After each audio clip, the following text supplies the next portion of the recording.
Everyone, welcome to my channel. तो ये है हिंदी वाणी ग्रेड 7 की, जिसमें आज हम करेंगे चैप्टर नंबर 5, थोड़ी धरती पाऊँ। तो यह कविता सर्वेश्वर दयाल सक्सेना जी द्वारा लिखी गई है। यह प्रकृति और पर्यावरण के प्रति हमारी जिम्मेदारी को दर्शाती है और हमें पेड़ पौधे तथा जीव जंतु के महत्व के बारे में बताती है। तो कवि का शीर्षक क्या है? थोड़ी धरती पाऊँ। तो कवि क्या चाहता है इसमें कि उसे थोड़ी सी ज़मीन मिल जाए। वो ज़मीन क्यों चाहता है? ताकि वह उस पर कुछ लगा सके, प्रकृति को संवार सके। तो स्टार्ट करते हैं। बहुत दिनों से सोच रहा था थोड़ी धरती पाऊँ, उस धरती में बाग बगीचा जो हो सके लगाऊं।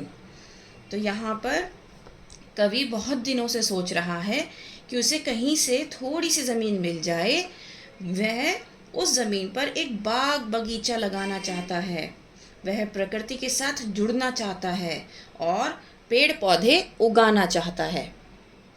खिले फूल फल चिड़िया बोले, प्यारी खुशबू डोले, ताज़ी हवा जलाशय में अपना हर अंग भिगोले। तो यहाँ पर कवि क्या चाहता है कि उसके बगीचे में रंग बिरंगे फूल हों और फल खिलें।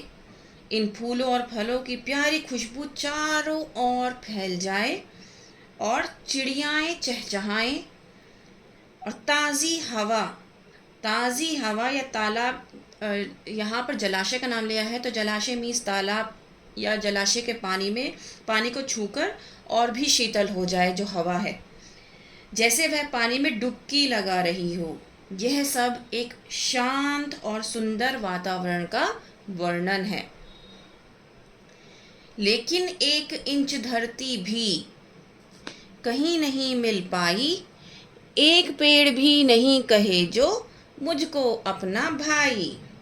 अब कवि क्या है? दुखी हो गया है। अब दुखी होकर क्या कह रहा है कवि कि उसे 1 इंच भी ज़मीन नहीं मिल पाई है। आज की दुनिया में हर जगह इमारतें बनी हुई हैं और जंगल काटे जा रहे हैं।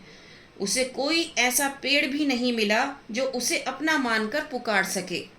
इससे पता चलता है कि प्रकृति और मानव के बीच की निकटता खत्म होती जा रही है। आप देख रहे हैं कि आपके आसपास आजकल बिल्डिंगें, ऊंची से ऊंची बिल्डिंग बनाने की होड़ लगी हुई है। कंपटीशन है कि कौन ज़्यादा ऊंची बिल्डिंग बनाएगा, कौन सी कंट्री ज़्यादा ऊंची बिल्डिंग बनाएगी। और इसी चक्कर में जितनी भी ग्रीनरी है वो ख़त्म की जा रही है, डिफॉरेस्टेशन हो रहा है, और जिसकी वजह से आज के टाइम में पॉल्यूशन बहुत ज़्यादा हो रहा है ना। तो इसीलिए कवि यहाँ पे क्या कह रहा है? वो कह रहा है कि मुझे एक भी पेड़ ऐसा नहीं लग रहा जो मुझे पुकार रहा हो। क्यों? क्योंकि पेड़ इंसान ही तो काट रहा है अपने मकसद के लिए, अपनी मंशा को पूरी करने के लिए। हो सकता है पास तुम्हारे अपनी कुछ धरती हो, फूल फलों से लदे बगीचे और अपनी धरती हो। तो यहाँ पर कवि क्या कर रहा है? अब लोगों से पूछता है कि क्या उनके पास अपनी थोड़ी सी ज़मीन है?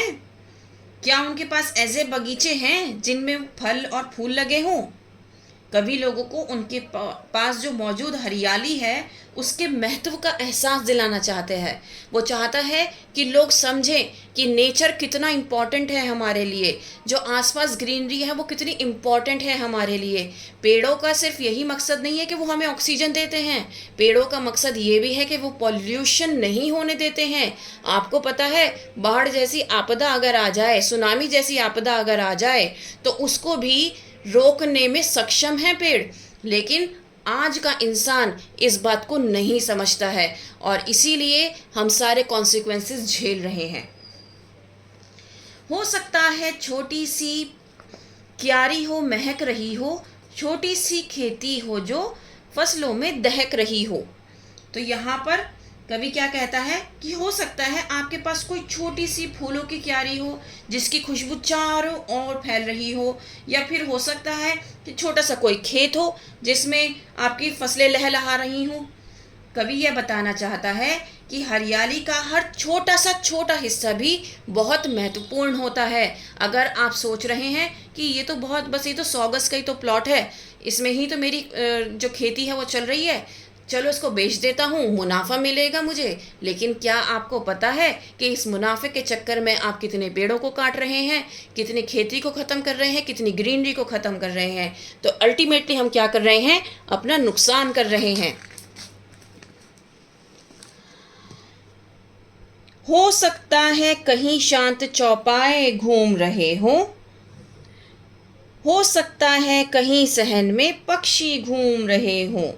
तो यहाँ पर कवि कहता है कि हो सकता है आपके पास ऐसी जगह हो जहाँ शांत चौपाए। यहाँ पर शांत चौपाए का मतलब क्या है, चार पैर वाले जानवर जैसे कि गाय भैंस जो हैं वो आराम से घूम रहे हों, या फिर घर के आंगन में जो हमारा सहन होता है, जिसको हम सहन बोलते हैं, आंगन में क्या हो, पक्षी घूम रहे हों। यह एक ऐसे शांत और प्राकृतिक जीवन का वर्णन है जो अब शहरों में कम देखने को मिलता है। आपको ये वाली चीज़ जो है कहाँ पर मिलती है, गांव में। वो भी पुराने घर जो होते थे, गांव के जो कच्चे घर होते थे ना, उसमें बड़े बड़े आंगन होते थे, सहन होते थे, पेड़ लगे होते थे बीचों बीच घर के। तो वो क्या होते थे, वहाँ पर पक्षी अपने घोंसले बनाते थे, उनका आना जाना लगा रहता था। हाँ, चार पैर वाले जानवर नहीं उस तरफ होते थे, क्योंकि उनकी जो जगह होती थी वो अलग होती थी, उनके रहने की जगह, लेकिन उनका भी पालन पोषण किया जाता था। लेकिन आज के टाइम में क्योंकि हम शहरों में रह रहे हैं, तो क्या है, हम उन जानवरों को अपने आसपास भी नहीं रखते हैं। गांव में भी आपने देखा होगा कि पक्के घर बन गए हैं, तो वो लोग भी पशुपालन नहीं करते हैं। बहुत कम घरों में पशुपालन देखा जाता है। तो विनती है यही, कभी मत उस दुनिया को खोना, पेड़ों को मत कटने देना, मत चिड़ियों को रोना।